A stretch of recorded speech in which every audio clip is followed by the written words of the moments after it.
Bienvenue à vous dans cette nouvelle vidéo d'actualité auto, celle du jeudi 5 février 2026. Aujourd'hui, on va parler par exemple de Peugeot qui est touché par un nouveau gros problème. On parlera de Audi qui avoue officiellement regretter une de ses plus grosses erreurs stratégiques. Tant qu'on parlera de marque allemande, on parlera aussi du marché auto allemand qui a chuté encore plus fort que le marché français en janvier 2026. Et ça, c'est un exploit vu les terribles chiffres du marché français du mois de janvier. On parlera également de Stellantis et de Volkswagen qui s'allient face à la Commission européenne pour demander la mise en place express d'un bonus européen à l'achat pour les voitures électriques. Et puis tant qu'on parlera de Stellantis, on parlera également d'eux pour une autre actualité qui concerne également le groupe Renault. Ces deux grands groupes automobiles risquent de devoir allonger plusieurs milliards d'euros en urgence à cause de leur trop faible vente d'utilitaires électriques. J'espère que la vidéo vous intéressera. Si c'est le cas, comme d'habitude, n'hésitez pas à le montrer en likant, en boostant la vidéo, en vous abonnant pour les prochaines et en laissant un petit commentaire pour booster le référencement de celle-ci.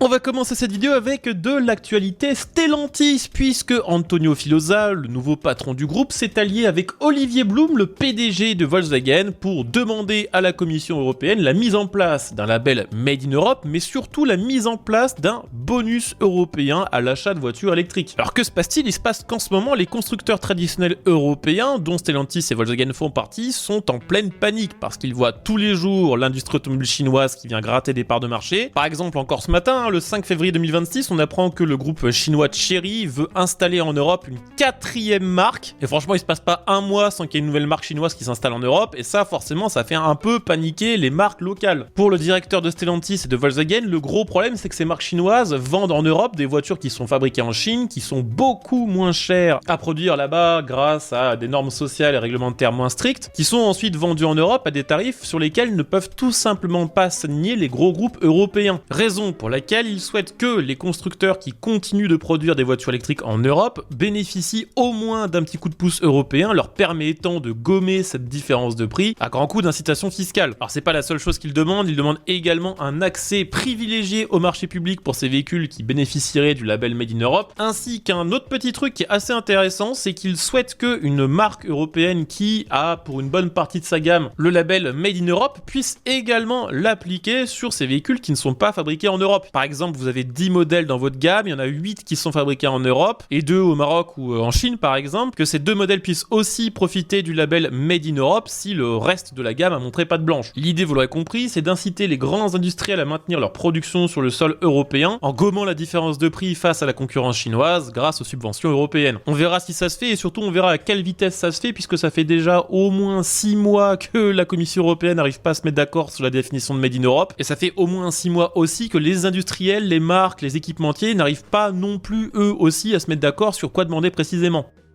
Bon, maintenant on va parler de Peugeot puisque Stellantis annonce que la marque va être touchée par un nouveau gros problème. Alors ça touche pas toute la gamme, ça touche pas tous les modèles, c'est que des véhicules électriques qui sont concernés et d'ailleurs le problème va aussi toucher des modèles de chez DS. Mais bon, avec par exemple 880 DS vendus en janvier 2026 par rapport aux 21 000 écoulés par Peugeot, ça représente pas grand chose et c'est clairement pas DS l'urgence. Alors que se passe-t-il? Il se passe que Stellantis voit les délais de livraison des batteries pour ses voitures électriques exploser, notamment sur son Peugeot 3008 et Peugeot 5008 dont les délais de livraison s'allongent maintenant à 8 mois. 8 mois, c'est colossal. C'est un délai qui est tellement long que quand il y a des clients qui viennent pour acheter une 5008 ou un 3008 en concession et que le concessionnaire annonce 8 mois de délai, souvent ils repartent ailleurs, ils partent à la concurrence pour acheter un véhicule qui sera livré plus vite. Ce qui est assez savoureux, c'est que dans sa communication officielle, Stellantis explique que le problème vient du fournisseur qui est ACC, qui a été cofondé par Stellantis. Donc bon, le problème de Stellantis, c'est Stellantis. Les détails savoureux ne s'arrêtent pas là puisqu'on apprend que ACC en France ne parviendrait actuellement qu'à équiper environ 1000 véhicules en batterie par mois, un volume qui est très inférieur aux objectifs initiaux et pour débloquer la situation, et c'est là que ça devient encore plus savoureux, ACC aurait fait appel à des experts, des ingénieurs chinois. Donc c'est un contretemps pour Peugeot, c'est également un contretemps pour les autres marques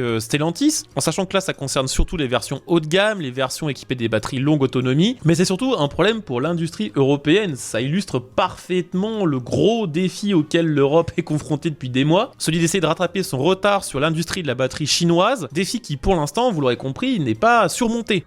Bah tiens d'ailleurs, pendant qu'on est dans les actualités Stellantis, on va terminer avec un autre sujet qui concerne aussi Renault, comme je le disais tout à l'heure, Renault et Stellantis qui ont un gros problème, celui des utilitaires, puisque les deux constructeurs ont pris beaucoup de retard sur les objectifs de décarbonation imposés par la Commission européenne. En gros, pour faire très simple, les deux groupes n'ont pas réussi à vendre assez d'utilitaires électriques, ce qui leur fait encourir théoriquement des amendes de plusieurs dizaines, voire centaines de millions d'euros. Si vous avez déjà vu ma vidéo sur les normes CAFE, vous savez à peu près de quoi il en retourne, sinon je vous invite évidemment à aller la voir, c'est pas encore fait. On apprend par exemple que Renault a provisionné 98 millions d'euros dans ses comptes, c'est-à-dire qu'elle les a mis de côté pour anticiper d'éventuelles sanctions européennes, des sanctions financières liées à ces trop faibles ventes d'utilitaires électriques. Alors au moins du côté de Renault c'est fait, même si le groupe sait pas précisément combien la commission va lui réclamer et si elle devra provisionner une somme supérieure sur les prochains mois à destination du paiement de ses amendes. Du côté de chez Stellantis, la situation serait peut-être encore plus critique puisque apparemment rien n'aurait été provisionné pour payer ses amendes, et pour le groupe Stellantis, elle pourrait être bien supérieure parce que, déjà c'est con à dire, mais Stellantis a une bien plus grosse part de marché sur les utilitaires que Renault. En Europe, un utilitaire sur 3 qui est vendu vient du groupe Stellantis, et c'est surtout des utilitaires équipés de moteurs thermiques, qu'ils soient hybridés ou pas, et la part de marché d'utilitaires électriques vendus par Stellantis est inférieure à Renault, c'est-à-dire que proportionnellement, elle a vendu encore moins d'utilitaires électriques que la marque aux losanges. Du côté de chez Stellantis, l'amende se chiffrerait plutôt en centaines de millions qu'en dizaines. Alors évidemment, pour l'instant, ces amendes n'ont pas été prononcées et de toute façon, la plupart des constructeurs européens font pression sur la Commission européenne pour qu'elle change ses objectifs liés aux véhicules utilitaires qui sont tout simplement jugés comme inatteignables. N'empêche que ça fait un peu office de bombe à retardement parce que si la situation ne s'améliore pas, et elle n'est pas prête de s'améliorer puisque pour l'instant, il n'y a toujours pas beaucoup de demandes pour les utilitaires électriques, les deux groupes risquent de voir l'écart entre le réel et les objectifs s'agrandir et ces amendes qui étaient censées être exceptionnelles risquent de devenir malheureusement régulières. Sur un autre sujet qui concerne maintenant plutôt l'automobile allemand, on va parler de Audi qui reconnaît officiellement s'être trompé et avoir fait une grosse erreur lorsque la marque a décidé de supprimer l'un de ses modèles les plus populaires, la Audi A4. Alors la Audi A4 n'a pas totalement disparu, mais dans une stratégie de renommage global de toute la gamme, la A4 est devenue A5. Effectivement, toute la gamme a été renommée, les modèles en chiffre pair devaient être les modèles électriques et les modèles à chiffre impair les modèles thermiques. Donc en gros, l'A4 ça devait devenir l'A4 électrique et l'A5 ça devait devenir l'A4 hybride ou thermique. Le truc c'est que cette nomenclature n'a pas tenu parce que les ventes de voitures électriques n'ont pas explosé chez Audi, ce qui fait que la marque est en train de revenir petit à petit à l'ancienne stratégie de nommage. Alors on pourrait penser que c'est un petit détail, sauf que Audi reconnaît que ce changement de nom, donc passer de A4 à A5, lui a probablement fait perdre des ventes puisque l'A4 jusqu'ici c'était le modèle berline, alors que la A5 c'était le modèle coupé, on va dire à vocation un peu plus sportive. En gros que cette stratégie de nommage a été déroutante. Audi via son PDG Gernot Dollner a donc confirmé que le retour du badge A4 était envisagé et qu'il était tout à fait possible donc dans les prochains mois, dans les prochaines années, que l'actuel A5 ne redevienne A4 comme ça aurait pu l'être depuis le début. Alors après il faut le dire, Audi avec les noms ça a toujours été compliqué, que ce soit avec ce renommage foiré, que ce soit avec les versions électriques e-tron dont le nom est beaucoup moins vendeur quand il est prononcé à la française, mais aussi Audi qui a créé une deuxième marque Audi qui a juste pas le même logo, ça devient un peu compliqué à suivre. Ce qui est compliqué à suivre aussi, c'est le marché automobile allemand qui a réussi en janvier 2026 à faire pire que le marché français